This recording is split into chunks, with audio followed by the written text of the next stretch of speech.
அன்பிற்கினிய அனைத்து பக்தர்களுக்கும் நாகை முகுந்தனின் பணிவான வணக்கங்கள், நமஸ்காரங்கள்.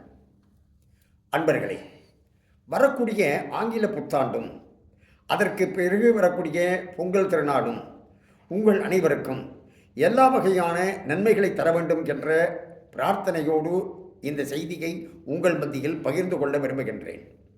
அதாவது, அடியனுடைய அருமை நண்பர் நெல்லை பாலு அவர்கள் மதுரையில் அக்ஷயபாத்திரம் என்று சொல்லக்கூடிய ஒரு தொண்டு நிறுவனத்தின் வழியாக ஆதரவற்றவர்களுக்கு, அதாவது சாலையோரம் வசிப்பவர்களுக்கு, முதியவர்களுக்கு, வறியவர்களுக்கு உணவு அளிக்கக்கூடிய அற்புதமான ஒரு தொண்டு, ஒரு கைங்கரியத்தை செய்து வருகின்றார்.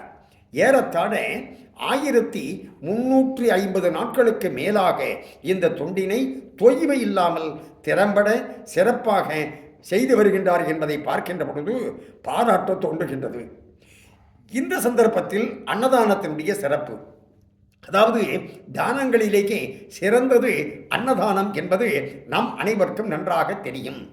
ஆனால் அன்பர்களே, தானத்தில் தலை சிறந்த வீரனாக இருக்கக்கூடிய கர்ணன், அவன் என்ன செய்தான்? வீர சொர்க்கத்தை சென்று அடைந்தான். அப்படி வீர சொர்க்கத்தை சென்று அடைந்த நேரத்தில் யாருக்குமே ஏற்படாத பசியானது அவனுக்கு ஏற்பட்டது. சுற்றி இருக்கக்கூடியவர்களை பார்த்தான். அவர்கள் சொன்னார்கள், வீர சொர்க்க உலகத்தில் பசி என்பது ஏற்படாது.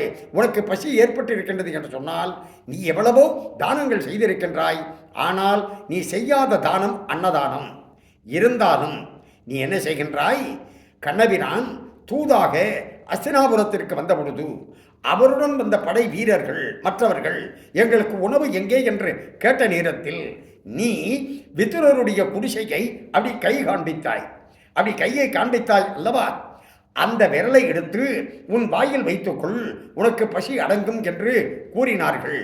உடனே அன்றைக்கு அன்னதானம் நடைபெற்ற இடத்தை கையால் காண்பித்த அந்த விரலை எடுத்து கர்ணன் வாயில் வைத்து கொண்டான். அவன் பசி அடங்கியது.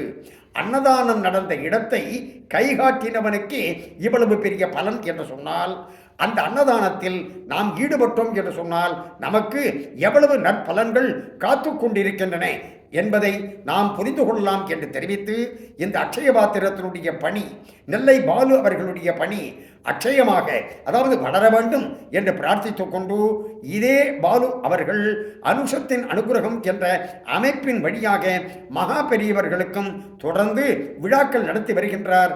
இத்தகைய ஆன்மீக பணியும் இந்த அக்ஷயபாத்திரம் அறப்பணியும் என்னாலும் தொடர வேண்டும் என்று பிரார்த்தனை செய்து கொண்டு நிறைவு செய்து கொள்கின்றேன். நன்றி, வணக்கம், வாழிய நலம்.